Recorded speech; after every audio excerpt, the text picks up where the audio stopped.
We are back with a brand new video. What is good, Heat Nation? In today's video, we're going to be talking about one player from the Miami Heat who I think could have a potential to have a really good breakout season. And that player is going to be Caleb Martin. So before we get into the video, make sure you guys drop a like, subscribe if you guys are new to the channel. Comment down below your thoughts as to what other players you think could break out for the Heat. And what do you think Caleb Martin will be doing this season, like predict his stat line, whatnot. I do want to see a lot of your predictions in the comment section below.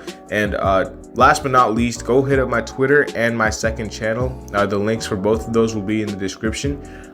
Let's get right into it, man. Caleb Martin is the topic of discussion in today's video. The reason I wanted to make the video about this guy is because I think he has the chance to play a really big and crucial role as far as how well the Heat do this season.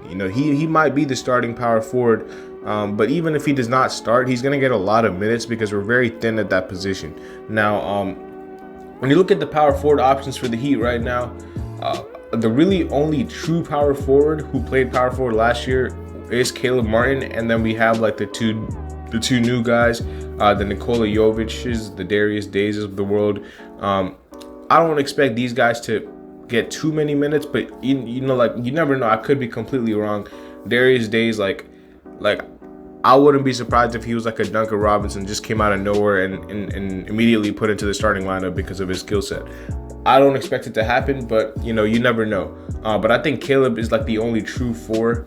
But there has been talk about Jimmy starting at the four, which I think is probably the best option as far as talent wise. But I think the issue with Jimmy starting at the four, and I think my only issue with Jimmy starting at the four is that it might wear him out, come playoff time, because he's been battling with these fours all regular season.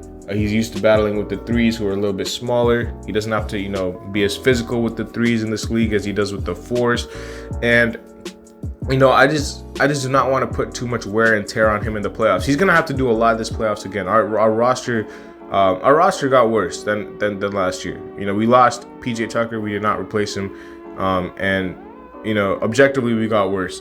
Now, I still think there's a possibility that the Heat can trade for a power forward, before the trade deadline. I expect, December, January, February, like those months, I think the Heat are going to try to get a power forward, because I think those are the months where I think a lot of these teams are going to be selling. Right now, there's really only two power forwards available on the market, and only one is really being shopped. I don't know if the other one is really on the market, but a lot of people think he is.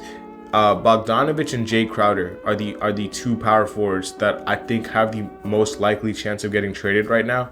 The Heat might be waiting for like December, January. They might be like, listen, once we get to all these months, someone else will become available. Maybe the Kings, will realize that they can't be as competitive as they thought they wanted to be, and they'll try to flip Harrison Barnes at the deadline.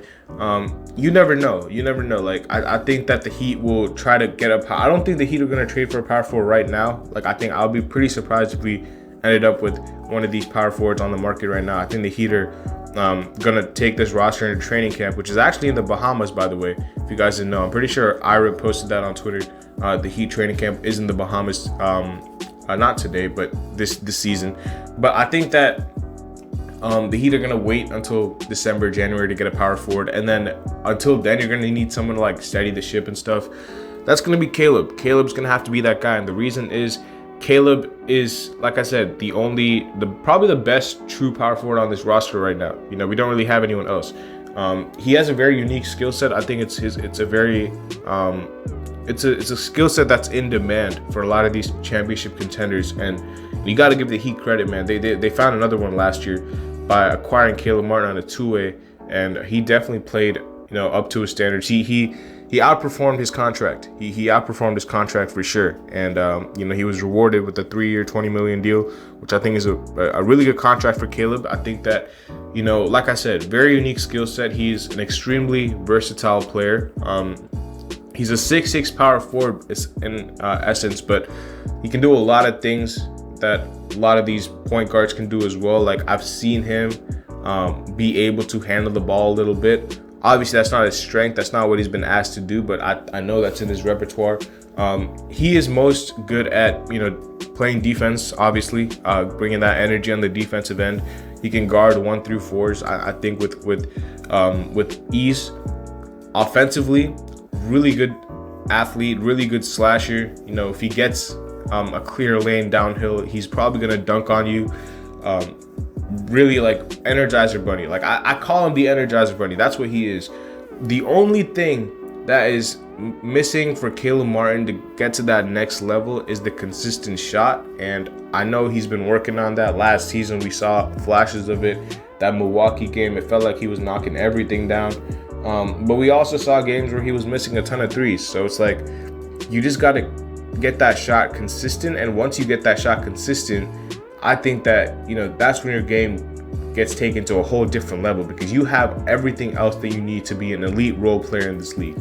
You have the defense, you have the versatility, you have the fact that you're not really a ball dominant player. You can play off the ball, you can cut to the rim, you're really athletic. Like, he has a ton of things going for him. The only thing that I think could be like a make or break as far as if he becomes one of these elite role players or if he just becomes one of these bottom end role players is the fact that he doesn't have a consistent shot right now.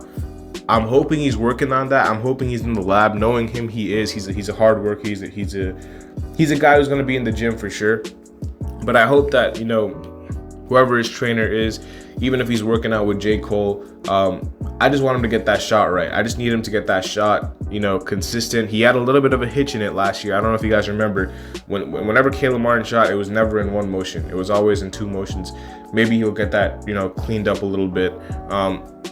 But I think he's a really big X factor for this team, because as of right now, he's the best power forward on this roster, and he's gonna have to play a big part in stabilizing this team and bringing a lot of things that PJ Tucker brought. He's not as big as PJ Tucker as far as size, but as far as length and stuff, he definitely can replicate some of the same things that PJ did defensively. I think he has a good chance to replicate that. He's just gonna have to be a leader. He's gonna have to be a locker room guy. He's gonna have to be like a really, really good teammate. He's already a good teammate, but he's just gonna have to become one of the voices in the locker room, I think, because we're kind of missing that with PJ Tucker going. We have UD, we have Jimmy. Bam is starting to grow into his own, but apart from that, last season we had PJ and Keith, who were 2 big voices in the locker room, personalities. Kyle Lowry's still there this year, but since we lost both of those other players that I just named, we're gonna need some guys to step up. I want Vic to be one of those guys, Caleb to be one of those guys. These guys are gonna have to start taking initiative, taking leadership roles in the team, and making sure the chemistry is good. Just because I believe that out of everyone on the team, I don't really expect Tyler Hero to do all that. I don't expect Gabe Vincent, Max Strus, these guys. I don't expect them to be tenacity, all this other stuff. I think you're gonna have to leave that to Caleb Martin and these other guys like that. So I think Caleb Martin has a big season coming up for him. He's gonna have to prove that the contract that he was given by the Heat was deserved. 3 years, $20 million. I thought that was actually a really good contract. I thought that was a steal of a contract. $6 million a year basically for Caleb Martin. When you look at what some of these other guys are getting paid in the league, $6 million is a steal. That's a really good contract. But again, it all depends on the jump shot. If the jump shot gets more consistent, you could be seeing yourself a breakout candidate this season, man, because he has everything else going for him. Let me know what you guys think about Caleb Martin. Let me know what you guys think about who else might break out for the Heat. I'll see y'all later as always, man. Peace.